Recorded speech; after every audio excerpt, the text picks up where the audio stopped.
ہم سب ایک بہت بڑا اعتراض یہ کیا جاتا ہے کہ ایک تصور بنا تھا خلافت علی منہاج النبوہ کا، جو لوگ سامنے آئے ان کی شان بے نیازی، ان کی للہیت، ان کا تقوی، ان کی درویشی، ان کے اندر ایک طریقے سے عوام کا درد، اور نظر آتا تھا کہ وہ لوگ ہیں جو رسول اللہ صلی اللہ علیہ وسلم کی صحبت میں تربیت یافتہ تھے، اور ان کے اعمال سے بھی اور ان کی منصوبہ بندی سے بھی چیزیں جھلکتی تھیں۔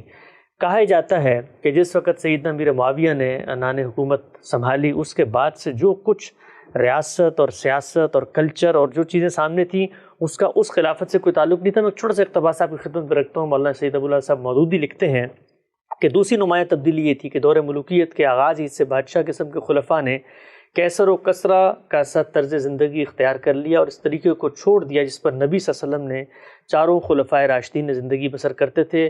لیکن ملوکیت کا دور شروع ہوتے ہی اس نمونے کو چھوڑ کر روم اور ایران کے بادشاہوں کا نمونہ اختیار کر لیا گیا۔ اس تبدیلی کی ابتدا سیدنا امیر معاویہ کے زمانے میں ہوئی ہے۔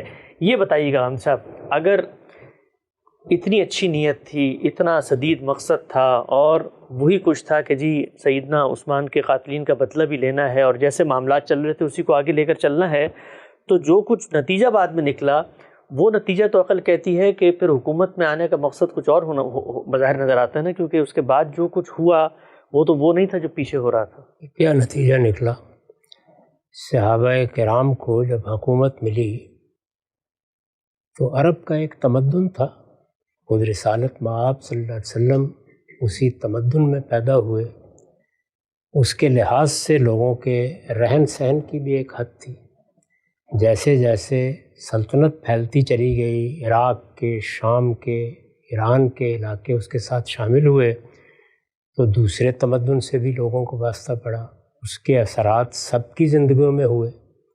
صحابہ کرام میں سے بھی بہت سے لوگ ہیں جنہوں نے دوسرے علاقوں میں جا کے اپنے مستقر بنائے، ان میں سے بعض وہ بھی تھے جنہوں نے بڑے کاروبار کیے، جیسے سیدنا عبد الرحمن بن عوف ہیں، خود سیدنا عثمان۔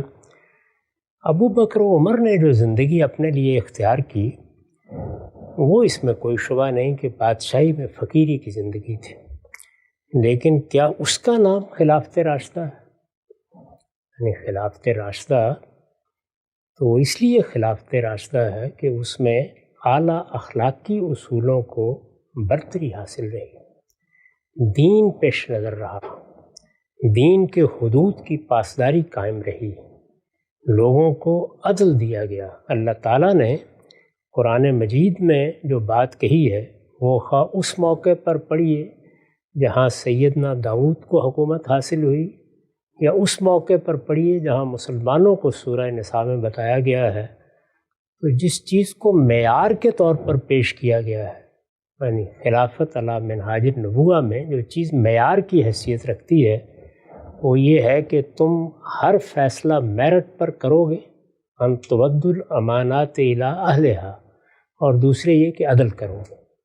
تو اس لیے حکومتوں کو دیکھنے کا یہ طریقہ ہے کہ کیا عدل ہوا، کیا انصاف ہوا، کیا عدل و انصاف کے تقاضے پورے کیے گئے، قانون کی حکمرانی قائم رہی، یہ چیزیں دیکھنے کی ہیں۔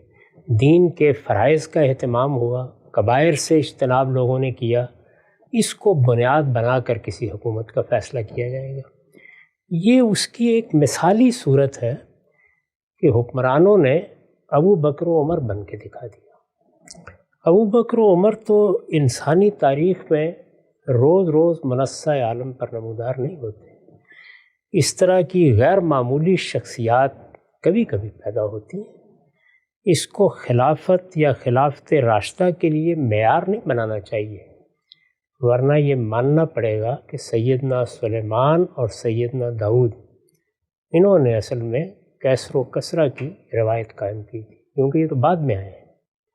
قرآن مجید سیدنا سلیمان کے بارے میں کہتا ہے کہ جو ان کا محل تھا جس میں ملکہ بلقیس کو انہوں نے دعوت دی، وہ اس طرح کا تھا کہ سرہم ممردم من قواریر، اور ملکہ بلقیس ملکہ سبا ہونے کے باوجود، یعنی یمن کی ملکہ ہونے کے باوجود ایسی دیہاتی بن کر رہ گئی کہ اس نے پائچے اٹھا لیے، ایسا شیشہ تھا جس سے اس کا فرش بنایا گیا تھا۔ تو اس لیے یہ کوئی معیارات نہیں ہے۔ آپ کہہ سکتے ہیں کہ سیدنا صدیق نے جس طرح کی اپنے لیے چیزیں پسند فرمائیں، بعض معاملات میں سیدنا عمر کے ہاں آپ کو اس سے مختلف چیزیں نظر آئیں گی اور سیدنا عثمان کے ہاں بھی۔ تو اس کو معیار بنا کر یہ دیکھا جائے گا، دنیا نے آگے چلنا ہے، اس میں بڑے مثالی نمونے بھی سامنے آئیں گے۔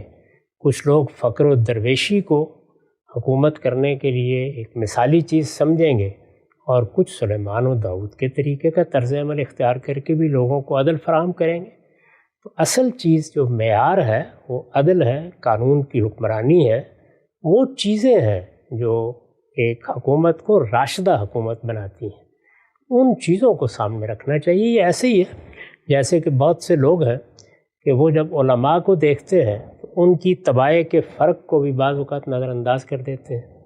ان میں آپ کو بالکل درویش صفت لوگ بھی ملیں گے، اور امام مالک کی طرح کے لوگ بھی ملیں گے کہ جو بہت عمدہ لباس پہنتے تھے اور بہت اچھے لب و لہجے کے ساتھ لوگوں کے سامنے آتے تھے، اس میں کوئی درویشی یا مسکینی کا تاثر نہیں ہوتا تھا۔ تو میرے نزدیک یہ چیزیں مجھے یا آپ کو پسند ہو سکتی ہیں، پسند اور ناپسند کے دائرے میں ہم ان کا اظہار بھی کر سکتے ہیں۔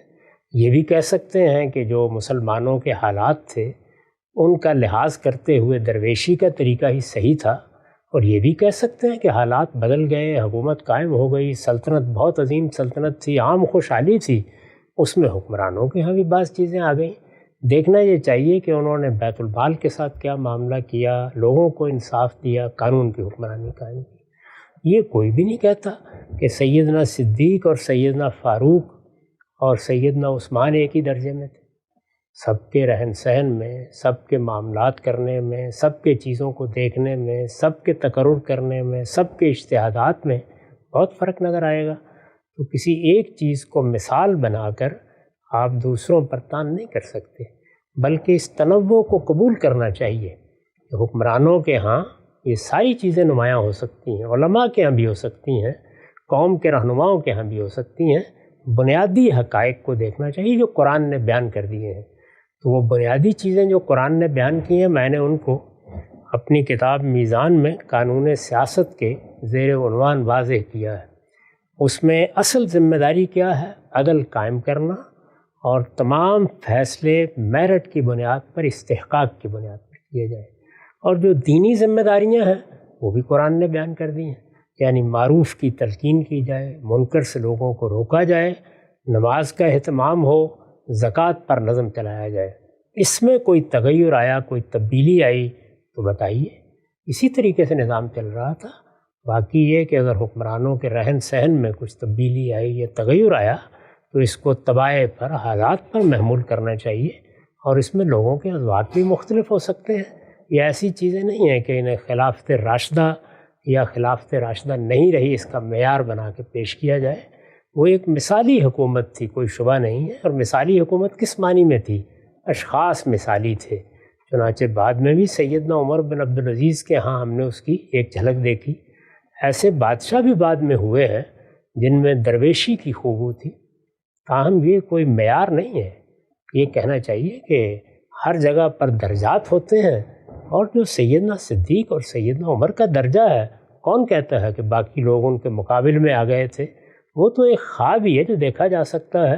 انسانی تاریخ میں ان دونوں شخصیات کی کوئی مثال پیش نہیں کی جا سکتی۔ سیدنا علی کے ہاں البتہ وہی رہن سہن تھا، وہی انداز تھا، انہوں نے اپنی درویشی کو قائم رکھا۔ تو یہ جھلک آپ کو مختلف موقعوں پر نظر بھی آتی رہتی ہے، اور بعض جگہوں پر آپ کو کچھ دوسرے اعتبار، دوسرے اوضاع بھی نظر آتے ہیں۔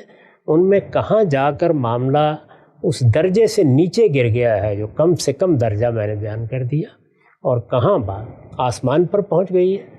تو ابو بکر و عمر یا سیدنا علی کی زندگی تو اگر آپ دیکھیے تو ایک آسمان محسوس ہوتا ہے، یعنی ذاتی تقویٰ، ورع، خدا ترسی، اسی طرح کی درویشی کی زندگی، بادشاہی میں فقیری، یہ ان تین بزرگوں کے ہاں بہت کمال پر نظر آتی ہے، جو ظاہر ہے کہ دوسروں کے ہاں اس درجے میں نہیں ہے۔ سیدنا معاویہ کے ہاں بھی ایسا نہیں ہے کہ وہ بادشاہی کے آداب آ گئے تھے جس کو مولانا سید عبداللہ صاحب مودودی نے بیان کیا ہے۔ وہ بعد میں آئے بنو امیہ میں، لیکن اس درجے میں کوئی معاملہ نہیں تھا۔ تاہم یہ بات بالکل درست ہے کہ اس طرح کی درویشی اور اس طرح کی صورتحال جو ہمیں صدیق و فاروق کے ہاں یا سیدنا علی کے ہاں نظر آتی ہے وہ نہیں تھی۔ امام صاحب نقطہ آپ نے واضح کیا کہ یہ جو مطالبہ کیا جا رہا ہے کہ خلافت علی منہاج النبوہ جو پچھلے خلافات ہیں ان کا جو طرز زندگی، ان کا جو لائف سٹائل تھا سیدنا امیر معاویہ کے، وہ نظر نہیں آتا، اور قیصر و کسریٰ اور روم اور ایران کی طرز کی ایک حکومت انہوں نے گویا شروع کر دی۔